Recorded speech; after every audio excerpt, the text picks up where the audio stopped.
Well, it is now 12:31, so I think we should get going with this episode. And this is episode 2 of 6. Welcome everyone to the Racing Together webinar series. For those of you who don't know, Racing Together represents all of the supports, community engagement and education activity, and it's also part of the education charity Racing to School, which is currently celebrating 20 years. So just going to start off with a little congratulations to Racing to Schools for celebrating 20 years.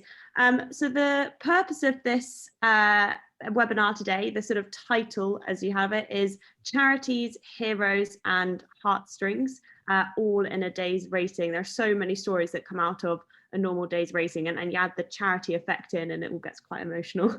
And we're just going to explore what racing's capacity is to help charities, and what's the most successful, and how do we make partnerships work. Before I kick this off, I just want to show a few useful stats that we've got here with racing and charities. So in 2019, racing organisations fundraised and donated over £2 million for a wide range of charities. Goodwood's Magnolia Cup, which I've been fortunate enough to ride in twice myself, has raised over 1.5 million for charities since its beginning, which I think was about 10 years ago. And since the Macmillan Charity Race Day first launched in 1971, over £9 million has been raised. And in 2019 alone, that was 650,000. So we have the stats are absolutely incredible as to how racing and charities have worked together. We have some amazing guests today, so I'm going to be quiet and let them all introduce themselves before we kick off the discussion. Colin, if we start with you, if you'd like to introduce yourself. Okay, thank you, Rosie. My name is Colin Dyer. I'm Chief Executive of WellChild. We're a national charity working for very seriously ill children, based right in the middle of Cheltenham. And we're very fortunate this year to be very closely associated with the festival and the Cheltenham Gold Cup, the WellChild Cheltenham Gold Cup, as it was in 2021, which was a fantastically successful partnership for us. Amazing. Abbie, let's come on to you. Thanks, Rosie. So I'm Abbie Hawkins. I work for Midlands Air Ambulance Charity. I'm the partnerships executive there. So I look after any special projects that we have, any events, corporate events, and any equestrian and agricultural partnerships that we have. Amazing. Adam? Yeah, so I'm Adam Ferguson, regional community executive, recent change of role at Racing Welfare. So we support people that work within the horse racing industry, which I hope all of you are aware of, but obviously receive a lot of support from racecourses, from the industry as a whole, that I'm sure we'll talk about as we get going. Yeah, I love it. Very full circle charity. And lastly, Grant.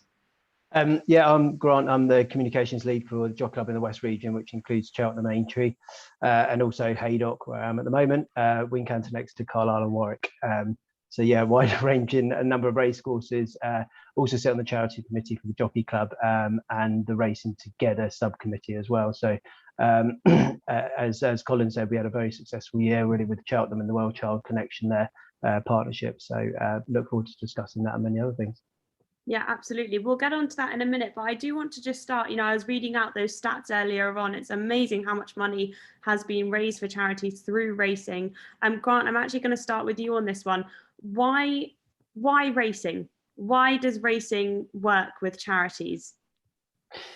I think there's a lot of benefits to the racecourse, but also obviously, and most importantly to the charity themselves. I think racing as a sport can be quite complicated. There's a lot of race courses, a lot of organisations, and whether it's NTF, ROA, and things like that. I think there's a lot of really good people within racing, as seen this year with the WellChild, the partnership, how the racing came together there, and the racing community really came together to raise some amazing funds, and the awareness that was raised for such a fantastic charity based in Cheltenham, but a national charity was absolutely fantastic.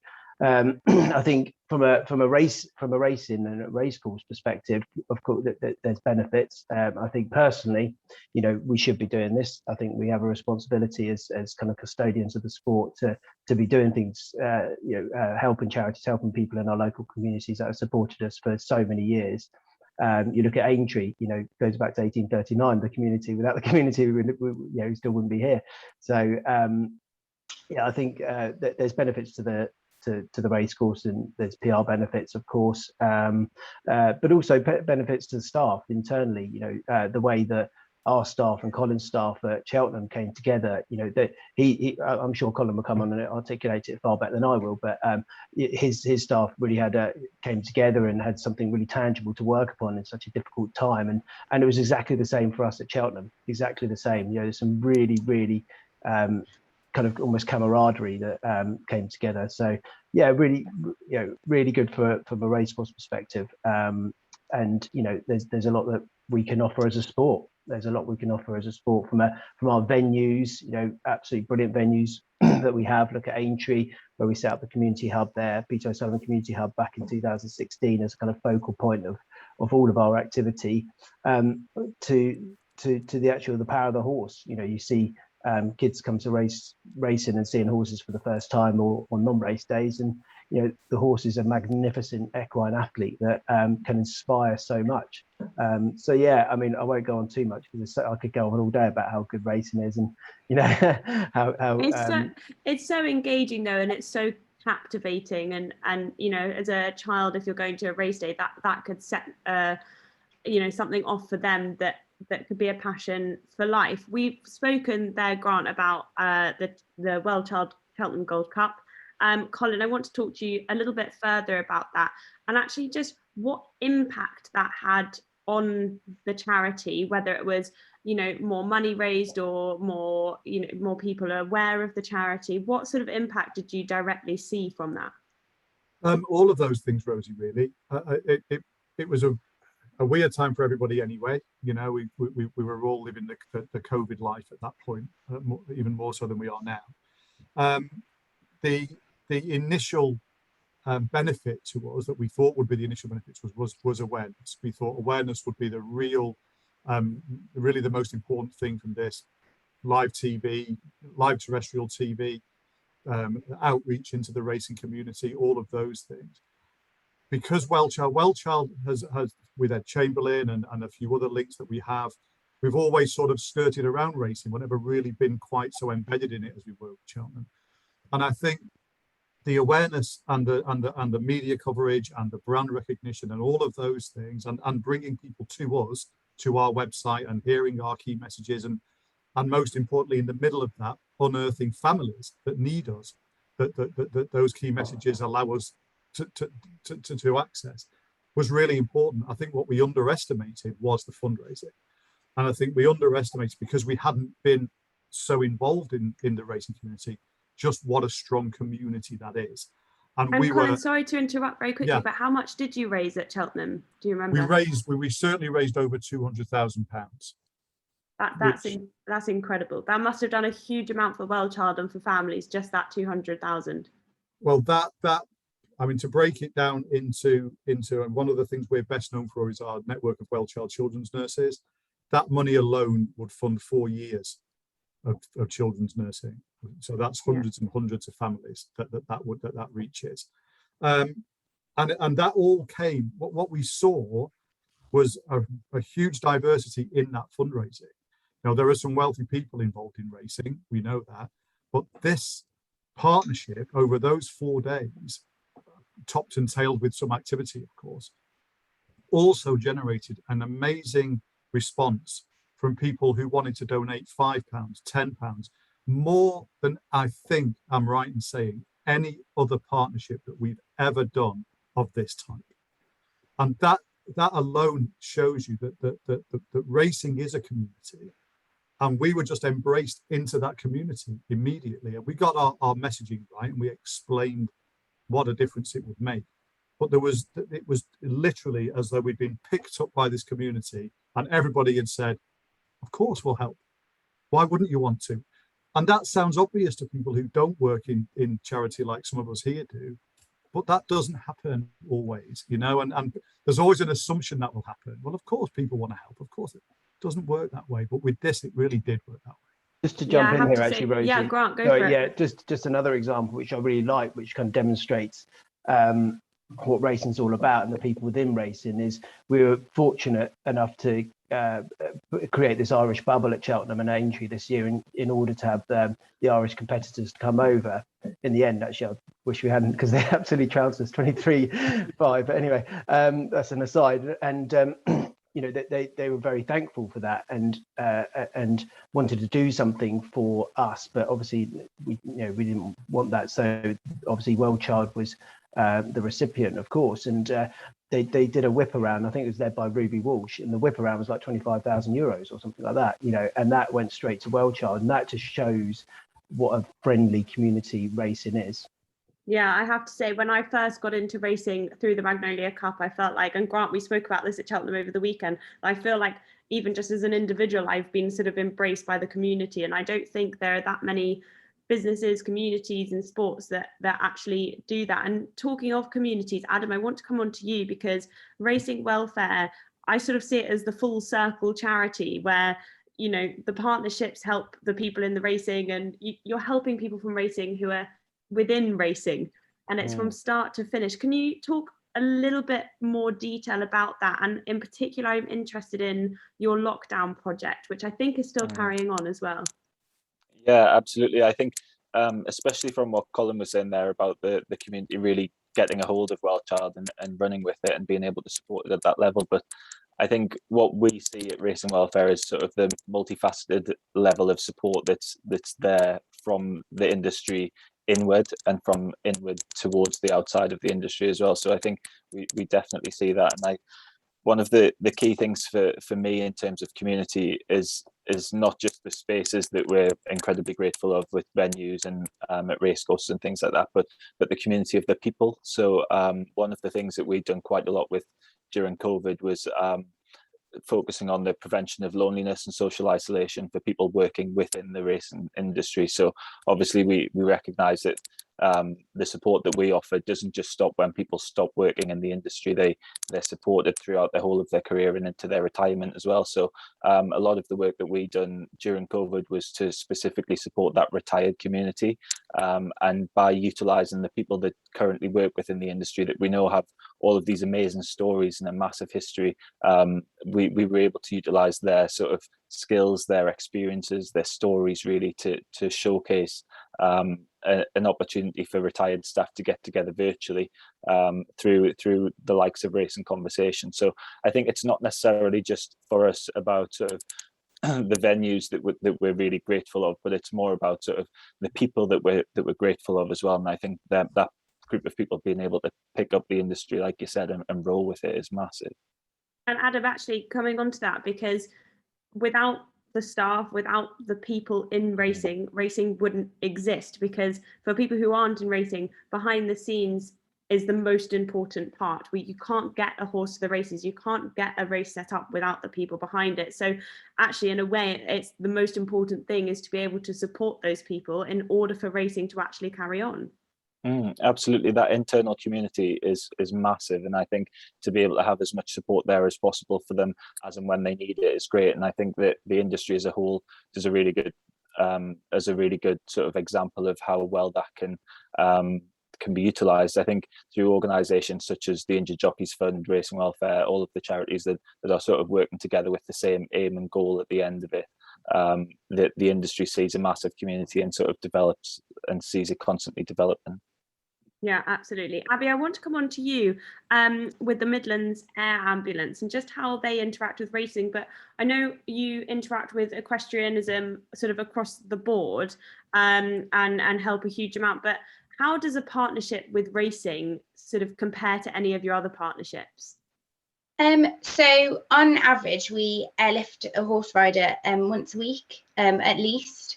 So we have a real natural affinity with equestrians, horse racing anyway. So that's sort of how we get the support from racing. I'm very lucky to have always been in racing as well with my family.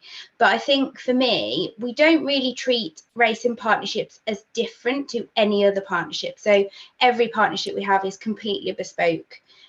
So when we first meet people, we talk to them, you know, what are your aims out of the partnership as well? Like, what do you want to achieve from this? You know, it could be them having staff engagement, going to events, their CSR policy. And then we work to make sure that, you know, our objectives are getting met and their objectives are getting met. So just like we would in any other business or any other partnership. However, I think, as we've all discussed, racing just has that really unique offering. So it allows us to, you know, take people behind the scenes. As Adam was saying, we have all these things that, unless you're in racing, people don't realize that go on. So, you know, we do sort of behind the scenes race days and take people into yards, and they just love it, because they just, unless you're in racing, you don't realize how big the sport is. So for us, it's great. We treat the partnerships all very bespoke, as we would any partnership, but I think racing does have that real unique selling experience for us as well. And Abbie, what a lot of people, sorry, Adam, jump in. Just in sort of connection with that behind the scenes thing, I think we obviously run quite a few events in terms of Malton Open Day, Midland Open Day, and being able to link together with the Yorkshire Air Ambulance there, and being able to sort of utilise them partnerships that are both aiming for the same goal, and working together within the same industry to try and benefit the sport as a whole. It's massive. Yeah, absolutely. The support from everyone. It's almost like everyone is supporting everyone in terms of those partnerships. And Abbie, what a lot of people won't know about the air ambulance is it isn't government funded. So you do rely heavily on businesses or just individuals being generous to you. So I'm assuming racing in that factor and all your partnerships are hugely important to keep the air ambulance going. So important. Like, as you say, we get no government, no lottery funding, which a lot of people don't even know. So I think another thing that racing does is allows us to get the messaging out there and the brand out there, that we do solely rely on, you know, kind people, businesses, people fundraising, donations. We actually we cover the Midlands area, so we cover our 6 counties, but we sit under a big umbrella of AA UK, which is all the air ambulances together.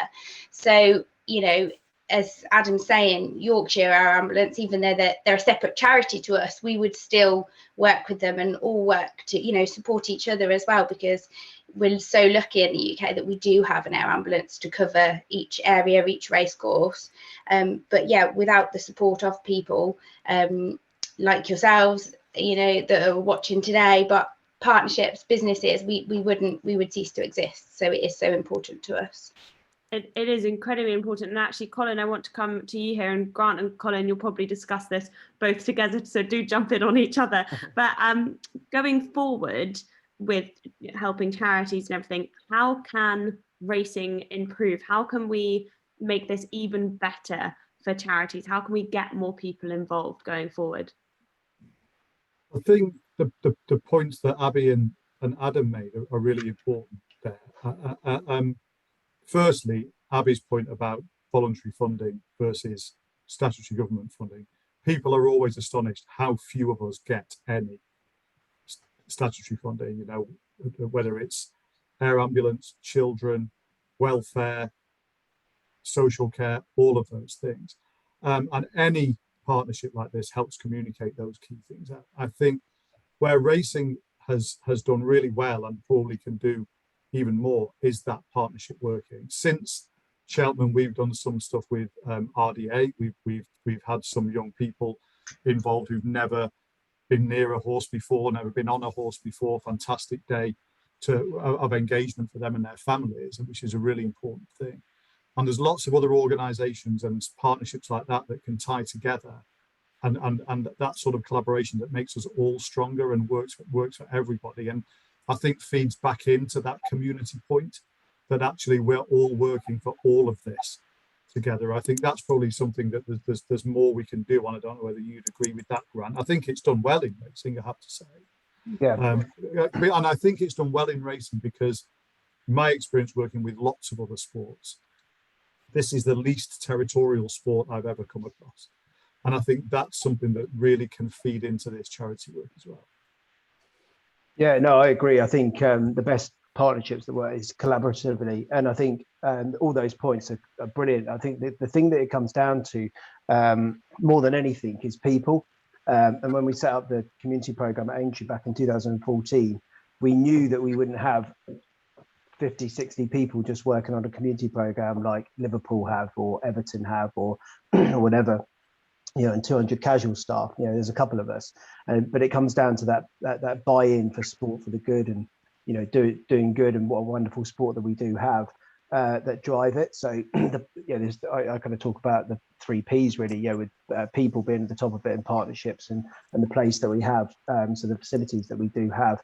And I think when it comes down to people, if you go back to the WellChild.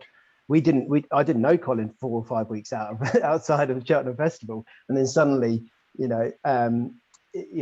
WellChild got thrust into the racing world, and the team. I mean, Colin's team is absolutely fantastic, and working with them, not a massive team at all, but what they put into it was absolutely sensational, and and equally across at Cheltenham, when it literally was the partnership teams, the communication, the marketing, the sales, everybody pulled together to make it such a success.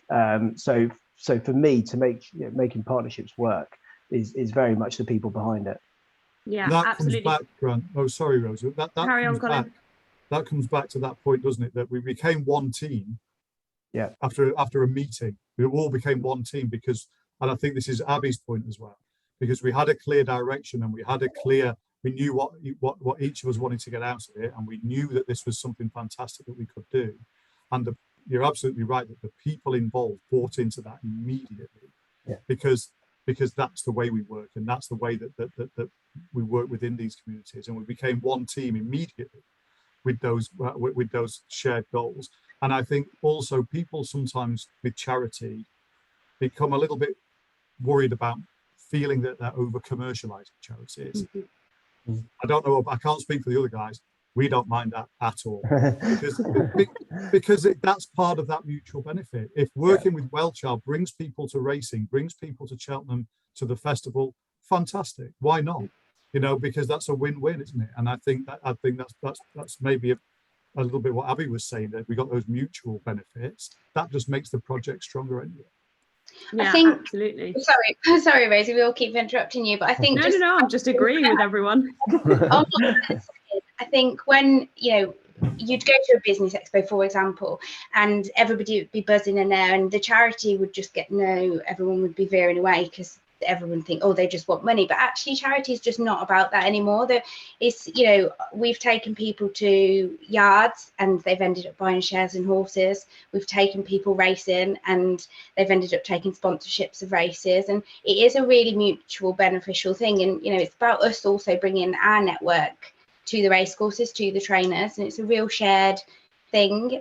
We meet people, you meet people, and it just works, and it is about it being mutually beneficial. We're really lucky with the air ambulances. We do have that tangible synergy, so we have that. There's the heart there as well. People understand the air ambulance, understand its need. So yeah, I totally agree, Colin. It has to be mutually beneficial, and I think it's important for charities to shout about what they can bring to the table as well. Yeah, absolutely. And actually, we're talking here about all the benefits of charities and the partnerships here, but I'm also interested and aware that there might be some risks about, associating with charity partnerships at all. Adam, I don't know if you can touch on this for me. Are there any risks that you've come across with associating charity partnerships? Yeah, I mean, I wouldn't say there are any risks that we would recognise as sort of potentially dangerous, but things to be aware of, I suppose, is we do have a lot of relationships with bookmakers and with the betting industry in terms of the sponsorship of some of the events that we run. So, for instance, Racing Staff Week, we received masses of support through Betfair for that event, and we do just have to be consciously aware that sort of we're sort of a welfare charity, ensuring that people are sort of responsibly gambling and making sure that our vision aligns with what Betfair do or what the bookmakers do as well. And I think a lot more organisations are becoming more aware of it as well, because I do recognise that sort of especially bookmakers, recognise their social responsibility and recognise that they actually should be sort of having some impact and having an input on these decisions that are being made as well. So yeah, there's definitely risks to be involved, but I think as long as they're sort of brought to the level where they're understood and recognised, then I think that it's fine to run with some of them. Yeah, and you're talking about gambling there. Sorry, Abbie, just want to jump in there quickly. How have racing welfare sort of directly helped with the gambling, with helping people in that sense? Yeah, so we have a lot of strong relationships with organisations such as GamCare, and we're able to sort of specifically signpost people to them organisations. But I think what we do is have a really strong approach of sort of people can contact us now for absolutely everything, and it doesn't have to be sort of when they're in need or when they're gambling or when their problem when the addiction becomes a problem. It could be that they contact us at any stage. So our main focus is to get out and about and for people to recognise us, and they recognise that they can contact us at any stage, really, and not just when they're in a time of need. Absolutely. Abbie, sorry, what did you have to say there? No, all I was literally just going to agree with Adam. So I had a bit of a funny one the other day. Actually, I was working with a company and they were an alcohol company, and they sort of said, well, I didn't think the air ambulance, but actually their values aligned with ours. You know, they didn't want people drink driving, and it's exactly the same in racing. Whatever the company is, we would always do our due diligence, and you know, check that they're financially responsible on company's house, look at their values. And it's the same in racing with any charity. You know, we have bookmakers that kindly support us, and their values are they don't want people to be gambling addicts, because that's also, you know, bad on them. So, you know, it's just about matching up your values. And usually within companies and charities, they do have very similar ones. Everyone wants the best for everyone at the end of the day. Yeah, and I guess that also comes on to having good role models and ambassadors within racing as well, to show sort of the right way. Grant, I want to come to you about this. How much do you use? I mean, we look at Rachel Blackmore, for example, what she did at Cheltenham in the Grand National. She has become such a role model, and you know, she is one of the nicest people. And I think that really helps racing and bringing the charities in, and I'm assuming connecting that partnership together, because there are great role models within racing. Do you use them quite a lot? Yeah, very much so. Yeah, you said Rachel, and we're fortunate enough to work with her as a West Regional Jockey ambassador. And actually, while we're pulling it together, the agreement this year, community and charity was at the top of the agenda. It wasn't, you know, a thing, oh right, should we do this or shall we not do this, you know, behind the usual kind of media and attending events. It was right up there, and for her as well. So, and that crossed across, you know, for Cheltenham and Aintree as well. So yeah, I mean, there's the obvious profile side of things, but I think the ambassadors themselves are very much keen to do this more so than most things, because it's an enjoyable day. We went with Rachel down to St James's City Farm in Gloucester, and it was a great afternoon. She met some young kids, and you know, kind of reflected on where she was at that age, and they got so much out of it. And I took, you know, Barry Geraghty, the Cheltenham ambassador, to a school last Friday, and you should see the kids' faces when he came in with the Gold Cup, and you know, I could be still there now, them asking questions about Cheltenham. And he loved it as well. Barry absolutely loved doing it. He did, exactly. So use of ambassadors, yes, the profile, they get a lot out of it themselves, as well. And yeah, I couldn't advocate it more. Yeah, and actually we're talking here about quite big organisations and big race courses, but how important is it for small organisations, I mean even trainers and owners, to get involved with kind of setting up an effective charity or community partnership? This has come through on the Q&A. It's not my question, I just can't take credit for that one. But you know, despite limited resources for smaller organisations, how would you guide them? Colin, I don't know if this is a question for you, being the charity, how would you guide someone to approaching a smaller organisation? I think the definition of large and small is interesting there. I think certainly in the world that we're in at the moment, we wouldn't consider anything as small. I think that COVID has exposed how much people need community, how much they need volunteers, how much they need organisations to support them. And I think if somebody is looking to create a charitable element to their own small organisation or that within racing, then I think it's thinking about Abbie's point about where the synergy is, and what drives you, what motivates you to do that, and taking away that thinking of, well, we're too small to make a difference, so why would we do that? There's no such thing in charity anymore, if there ever was, but there really isn't anymore. And I think thinking about those two things in what is our motivation, and therefore what sort of charitable area do we want to work in, and you know what, whatever we can do will make a difference in that area. The other thing I always say to people is there's too many charities already. So if you want to do something like that, there will be a charity you can work with already that will take all the stress away from you having to set things up and find trustees and charity commission approvals and all those things. There will be an organisation you can partner with that shares your motivation and takes that stress away, which means all of your time spent on that side of things is all good. It's all making a difference. None of it is stressful. None of it becomes a hassle. So that would be my advice, I think.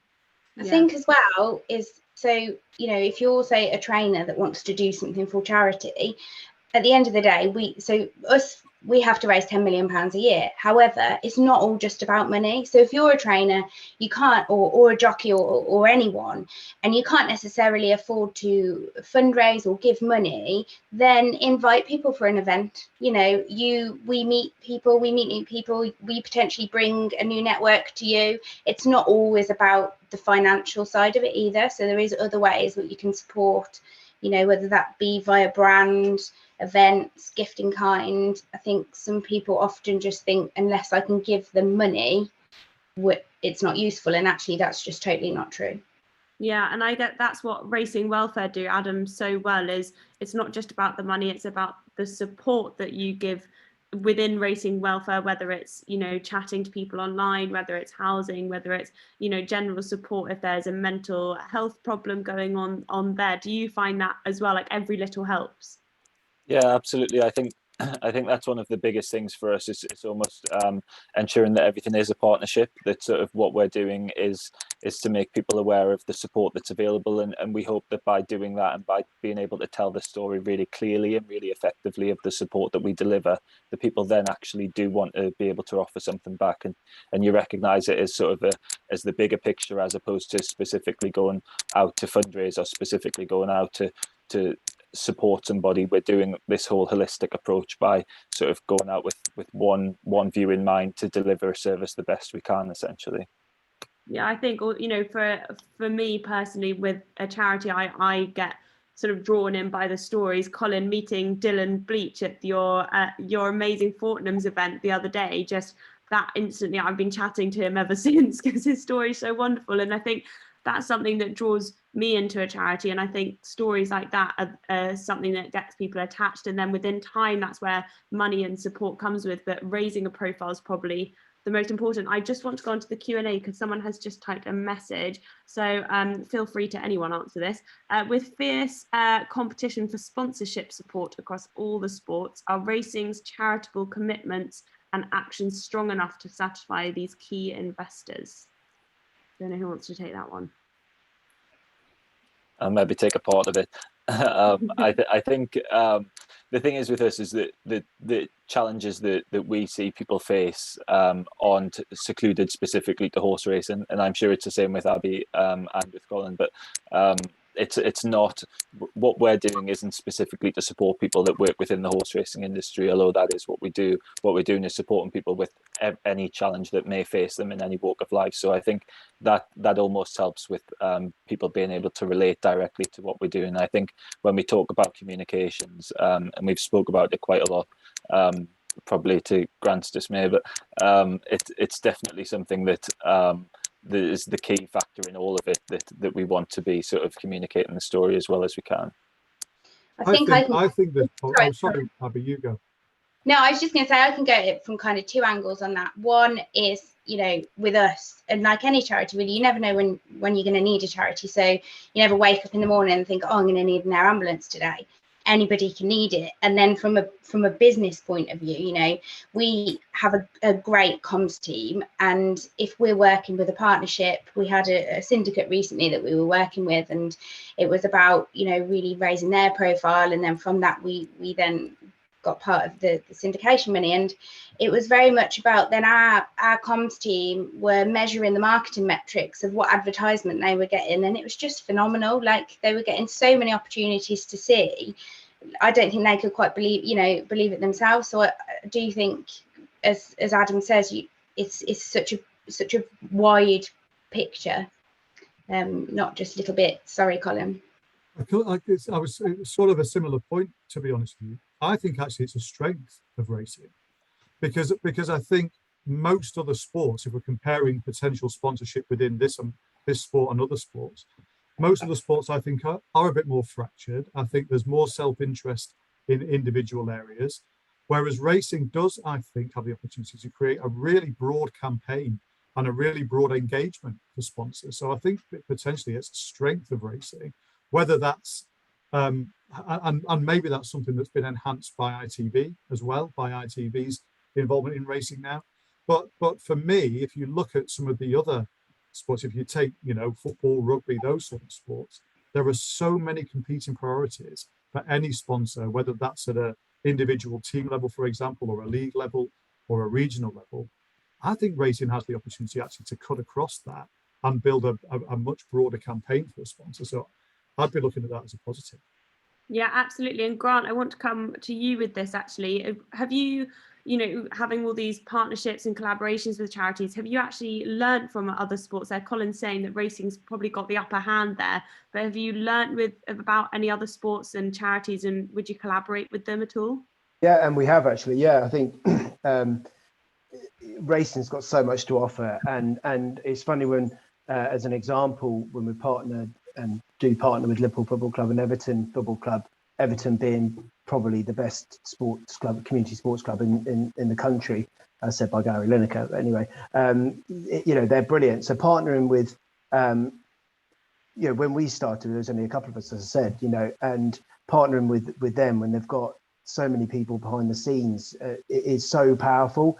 And I think going back to the point really around any small organisation or small race course, you probably need a couple of people to really drive it from your perspective, but actually linking that with the kind of firepower of another organisation, another sporting organisation like Everton, as an example. We work with them on two different programmes around dementia and another one around disability, and it's been absolutely brilliant. But what I found from the football clubs, you're looking at like Liverpool, best football club in the world, Man United, huge, Everton.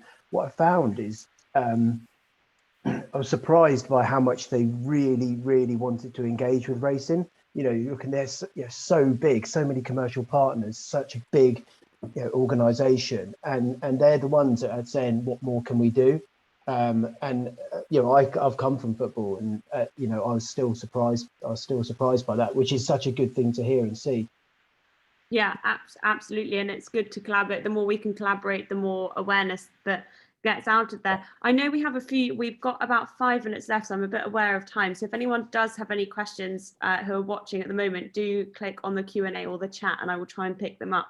But I want to just go on to how can other charities get involved with racing? We've got so many at the moment, and it might seem hard to kind of push that barrier and get involved with racing, a bit like WellChild, and how actually that came about, that partnership, and how can any other charity get into racing?